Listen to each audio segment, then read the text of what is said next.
जय गुरु जी संगत जी। जय गुरु जी, शुक्राना गुरु जी, अनंतम अनंतम शुक्राना गुरु जी। ओम नमः शिवाय, शिव जी सदा सहाय। ओम नमः शिवाय, गुरु जी सदा सहाय। जय गुरु जी, शुक्राना गुरु जी। संगत जी, अगर आप चैनल पर पहली बार आए हैं तो प्लीज़ चैनल को सब्सक्राइब कीजिएगा, वीडियो को लाइक कीजिएगा और बेल आइकन को प्रेस कीजिएगा, जिससे कि आने वाले सत्संग की नोटिफिकेशन आपको मिल सके और आप गुरु जी के प्यारे प्यारे ब्लेसिंग भरे सत्संग सुन सकें। संगत जी, यहाँ पर संगत जी के द्वारा भेजे गए सत्संग सुनाए जाते हैं। आपके पास सत्संग है तो हमें लिख कर भेज सकते हैं, रिकॉर्ड करके भेज सकते हैं। डिस्क्रिप्शन में व्हाट्सएप नंबर दिया गया है। आइए संगत जी, बिना देर किए आंटी जी का सत्संग स्टार्ट करते हैं। उससे पहले गुरु जी का पावन मंत्र जाप करेंगे। ओम नमः शिवाय, शिव जी सदा सहाय। ओम नमः शिवाय, गुरु जी सदा सहाय।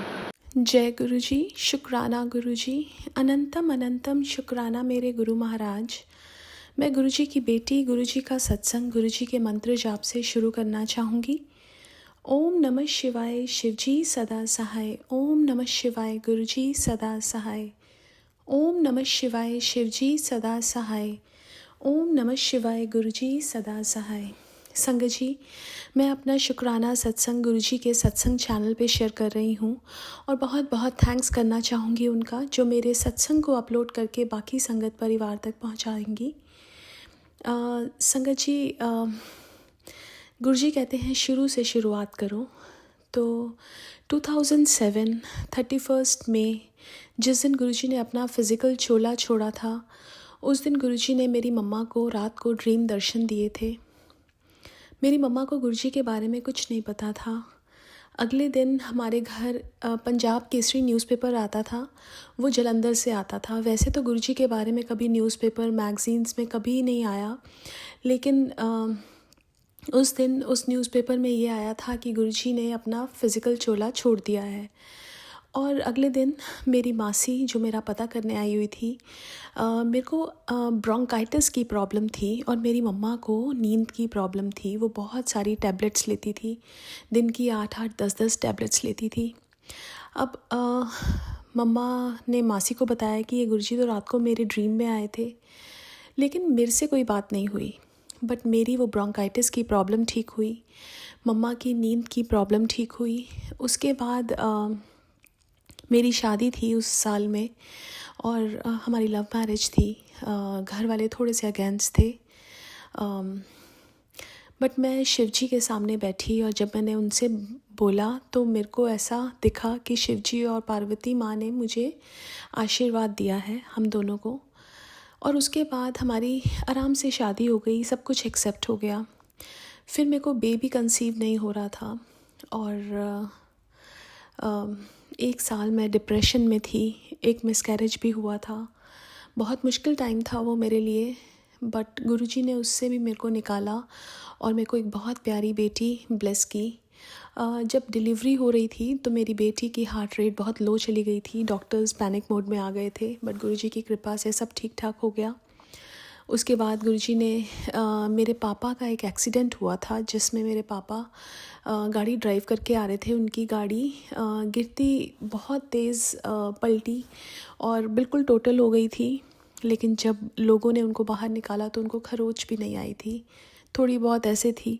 तो सब यही बोल रहे थे कि इस जगह पे पहले बहुत एक्सीडेंट्स हुए हैं, लेकिन आप बहुत लकी हो, आप पे बहुत कृपा है। हमें नहीं पता था उस टाइम वो कृपा गुरुजी की ही बरस रही थी कि उन्होंने उनको बचाया। उसके बाद 2019 में मेरी मम्मा साईं मंदिर जाती थी और साईं मंदिर में गुरुजी का बहुत बड़ा स्वरूप लगा था। उस टाइम मम्मा भूल चुकी थी कि उनको ड्रीम दर्शन हुए थे। मम्मा ने अपनी फ्रेंड से पूछा कि ये कौन है, उन्होंने बताया कि ये छतरपुर वाले गुरुजी हैं। उसके बाद 2020 आया और मेरे पापा को कोविड हुआ। उनका ऑक्सीजन लेवल बहुत लो चला गया, हॉस्पिटल में बेड्स नहीं मिल रहे थे, बट गुरुजी की कृपा से एक हॉस्पिटल में बेड मिला। वो हॉस्पिटल भी शिवजी के नाम पे था। मेरे पापा 10 दिन तक आईसीयू में रहे। 11th day he came back in the general ward. जब मेरे मम्मी पापा घर आए तो उनको पिजन मरा हुआ मिला। उनको उस टाइम नहीं पता था कि ये गुरुजी की कृपा है, बट अब अगर पीछे देखो तो समझ आता है कि हर चीज़ ही गुरुजी की कृपा थी। फिर 2023 में मेरे भाई ने मेरी मम्मा को इंस्टाग्राम अकाउंट बना के दिया। मम्मा हम बच्चों को लेके बहुत परेशान थी। मम्मा को गुरुजी के मैसेजेस आने लगे कि अपनी बच्चों की टेंशन मत ले, बड़ा मंदिर तेरा मायका है, ऐसे करके। और मम्मा बड़े मंदिर गई 2024 में 22 जनवरी को। उस दिन मम्मा ने मुझे गुरुजी के बारे में बताया। उस दिन से मेरे को ऐसा लगा ही नहीं कि मेरे गुरुजी मेरे शिवजी नहीं हैं। मैं बचपन से ही शिवजी को मानती थी और मुझे कोई डिफरेंस लगा ही नहीं। मैंने सत्संग सुनने शुरू किए, मुझे सत्संग में आंसर्स मिलने शुरू हुए।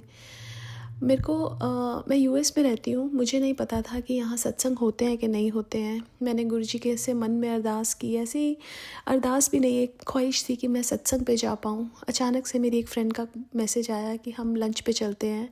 मैंने बोला मैं बहुत बिज़ी हूँ। उसने कहा नहीं तू आ जा। उसने 2 और फ्रेंड्स को भी बुलाया था। जो एक और फ्रेंड को बुलाया था वो मेरी फ्रेंड है और मैं उसके घर बहुत बार गई हूँ, लेकिन मैंने कभी ऐसे गुरुजी की गद्दी नहीं देखी या गुरुजी ने दिखा ही नहीं मेरे को। और उस दिन उसने अपना फ़ोन रखा, उस पर गुरुजी का स्वरूप था। मैंने उससे पूछा कि तुम गुरुजी को मानते हो? उसने कहा कि हाँ। मैंने उससे पूछा कि तुम्हारे यहाँ सत्संग होते हैं? उसने कहा हाँ। तो मैंने कहा कि क्या मैं आ सकती हूँ? उसने कहा जो नेक्स्ट 2 सत्संग हैं वो दूर हैं, 3rd सत्संग में आना। अब मैं घर आई तो गुरुजी का मेरे पास मैसेज आया टेलीपैथिक सत्संग के थ्रू कि मुझे दूर वाले सत्संग में जाना है। अब वो सत्संग जो था वो थर्सडे को था। मैं अपने हस्बैंड अंकल के पास गई, तब तक वो कनेक्टेड नहीं थे गुरुजी से।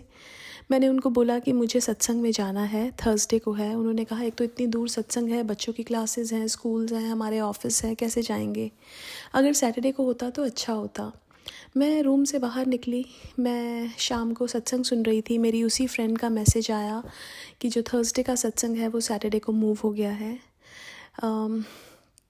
गुरुजी जैसे हर स्टेप पे मुझे गाइड कर रहे हों कि तेरे को क्या करना है। एंड देन गुरुजी ने अपने सत्संग में बुलाया। मैं बहुत रोई, पूरा टाइम मैं बस रोती रही। उसके बाद मेरे पास गुरुजी का स्वरूप नहीं था, चोला नहीं था, बट मेरे को ऐसा था कि घर पे सत्संग हो। महाशिवरात्रि का टाइम था। मैंने सोचा कि मैं जाके बात करूं, लेकिन वो सत्संग ऑलरेडी किसी संगत आंटी ने लिया हुआ था। गुरुजी ने मेरे को घर आने के बाद मैसेज किया कि सत्संग कराना है, हो जाएगा। गुरुजी ने मेरे को सत्संग सुनवा के मुझे डेट दी 2 दिन पहले की, बट मेरे पास ना चोला था ना स्वरूप था। संगत परिवार ने मेरे को बोला कि आप हमारा यूज़ कर लो। मैंने कहा नहीं, गुरुजी तो खुद ही आएंगे।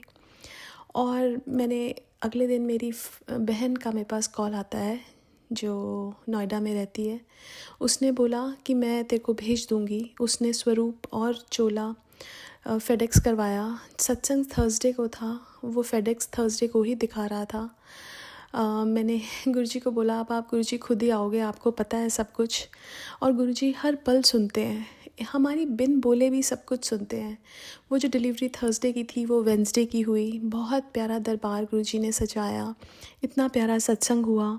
जब वो सत्संग था गुरुजी ने मेरे दिमाग में डाला कि अपनी नेबर को भी भेज इनविटेशन। और वो साउथ से हैं, मुझे था कि पता नहीं वो आएंगी नहीं आएंगी, उनको समझ आएगा कि नहीं। बट गुरुजी ने तो ब्लेसिंग्स देनी है ना सबको, वो तो सिर्फ ब्लेस ही करते हैं सबको। मैंने उनको इनविटेशन दिया, उनको बताया कि आपने पूरा लंगर प्रसाद खाना है। उन्होंने कहा कि उनको कोई डिज़ीज़ डिटेक्ट हुई थी, तो वो बोली कि मैं खा नहीं सकती हूँ। उनका वेट 10 kg लूज़ हो गया। और वो आके उनको बहुत रोना आया कि ऐसे कैसे मेरे को बुला लिया यहाँ पे। बट गुरुजी तो जानी जान है, उनको तो सब पता है। उन्होंने मेरे को बोला कि आप मेरे को छोटी थाली देना, बिकॉज़ मैं डाइजेस्ट नहीं कर पाती। मैं उनकी थाली बना रही थी, लेकिन मेरे से पहले ही किसी ने उनको बहुत बड़ी थाली दे दी और उनको 2 घंटे लगे खाने में। उसके बाद वो घर गई तो वो गुरुजी के भजन सुनते सुनते ही रोते रोते सो गई। लेकिन उनको वॉमिटिंग नहीं आई जो हर रोज़ उनको आ रही थी इतना लंगर खाने के बाद भी, बिकॉज़ वो गुरुजी की मेडिसिन थी और ब्लेसिंग्स थी। जो उन्होंने वेट लूज़ किया था वो उन्होंने गेन किया वापस। फिर उनके डॉक्टर भी चेंज हुई हैं और गुरुजी की ब्लेसिंग से सब ठीक होगा। और मुझे पूर्ण विश्वास है गुरुजी उनको बिल्कुल ठीक करेंगे। पहले वो कहती थी कि मैं जाती थी सत्संग पे तो मांगती थी, अब उन्होंने मांगना छोड़ दिया है। और गुरुजी कहते थे कि मांगो नहीं मानो, बिकॉज़ हमें नहीं पता कि हमारे लिए क्या ठीक है क्या गलत है। और गुरुजी के टाइमिंग्स होते हैं, जब गुरुजी देते हैं वो बेस्ट होता है। और ऐसे ही जर्नी चलती रही। हर रोज़ सत्संग होने लगे। सत्संग मेरी लाइफ ही सत्संग बन गई। गुरुजी ने बहुत बार एक्सीडेंट से बचाया। एक बार मैं अपनी डॉटर के साथ गाड़ी में थी और मेरी आगे वाली गाड़ी ने एकदम ब्रेक मारी और मेरी गाड़ी की ब्रेक अपने आप लगी, मैंने तो नहीं मारी। तो वो गुरुजी ने ही हमें सेव किया उस एक्सीडेंट से। और जब वो ब्रेक लगी तो मुझे इतना डर लगा कि क्या हो जाता अभी। बट शुक्राना टू गुरुजी। ऐसे ही एक बार मेरी गाड़ी के टायर का प्रेशर लो था। मैंने अपने हस्बैंड अंकल को बोला कि आप इसको एयर प्रेशर ठीक कर दो। उन्होंने कहा कि तुम अपना काम कर रहा हो, मैं करता हूँ फिर आके।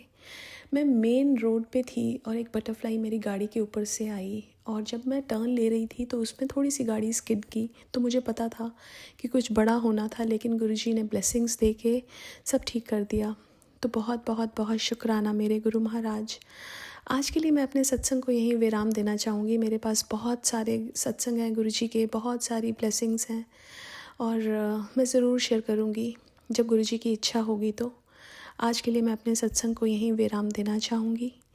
ओम नमः शिवाय। शिवजी सदा सहाय। ओम नमः शिवाय। गुरुजी सदा सहाय। जय गुरुजी। शुक्राना गुरुजी।